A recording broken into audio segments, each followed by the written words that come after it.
We can, and we will. We can, and we will. Reka twongere tubasuhuze cyane mwese mukomeje gukurikirana gahunda zacu gatanu kuri gatanu. Reka tubabwire inkuru iri gutrendinga cyane ni yuko Uwicyeza Pamela na The Ben berekeje mu gihugu cya Zambia hara mu mujyi wa Lusaka. No kuvuga ngo rero ni igitaramo bitabiriye mu buryo bwihishe cyane ko ari igitaramo cya Mr Davido icyo kuzenguruka isi yose. No kuvuga ngo iki gitaramo Davido akaba akurikijeho mu mujyi wa Lusaka hariya muri Zambia. Ni The Ben n'umugore w'Uwicyeza Pamela berekeje muri Zambia rero ku itariki 30 Mata umwaka 2026 n'umunsi washize ku wa kane, aho bitabiriye igitaramo cy'abahanzi b'ibyamamare nka Rick Ross, Davido, Koffi Olomide n'abandi bahanzi bakomeye muri iki gihugu. Umuhanzi n'umugore berekeje muri Zambia mu rugendo bagize ibanga. Icyakora amakuru ahari nuko ifite uko bashobora kwitabira iki gitaramo, ariko nanone akaba ari ibintu uwo bita Uwicyeza Pamela yagizemo uruhare. Bivugwa ko we yisabiye uwo bita Davido ko baza mu gitaramo cye, ariko ahagata aho ngaho akaba ari n'imishinga y'akazi. The Ben yashatse kuva kera kuba yakorana na Davido, ariko bikamugora cyane. Birangiye rero uwo bita Pamela abigizemo uruhare rwose. Baba we muri ruratse noneho.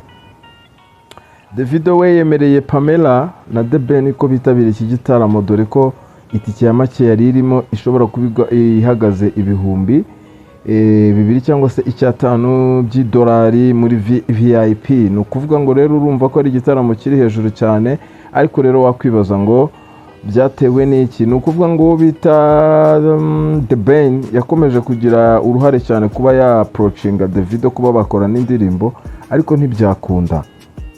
Uwo bita Uwicyeza Pamela yakomeje kuba yavugisha Davido ku rukuta rwe rwa Instagram. Byarangiye Davido amuhaye umwanya baravugana. Pamela aramwibwira mubwira uwo ari we, amusobanurira ko afite umugabo muhanzi wo mu Rwanda, amubwiye izina, aramubwira ati ariko si ubwa mbere numvishe uwo muhanzi, gusa ntago narinzi ko ashobora kuba ari umugabo wawe.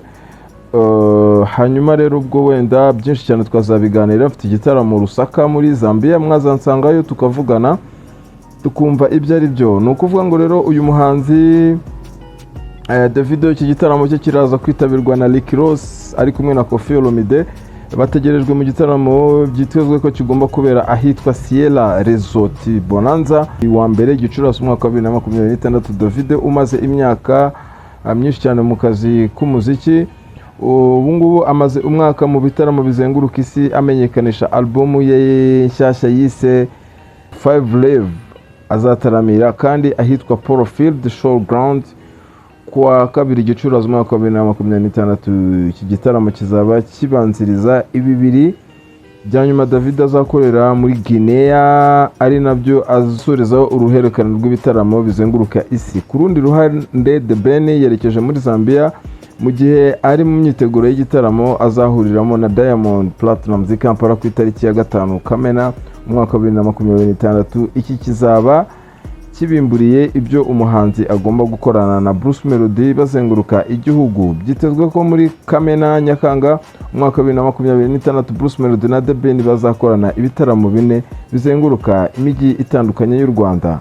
Bivuze ko rero byinshi cyane mugomba kwitegura Bruce Melody na The Ben mu ntara zigiye zitandukanye z'u Rwanda. Gusa nanone ikigaragara cyo nuko Uwicyeza Pamela rwose akomeje kurwanira ishyaka umugabo we The Ben kugira ngo abashe kuba yakora ibihangano byiza cyane. Iyo niyo nkuru twe twabateguriye uyu munsi rero. Reka tubashimire cyane mwese mwari mudukurikiranye, mukomeze mugire ibihe byiza cyane. Like, share, comment byose by'agaciro kuri twebwe. Peace and love. We can, and we will. We can, and we will.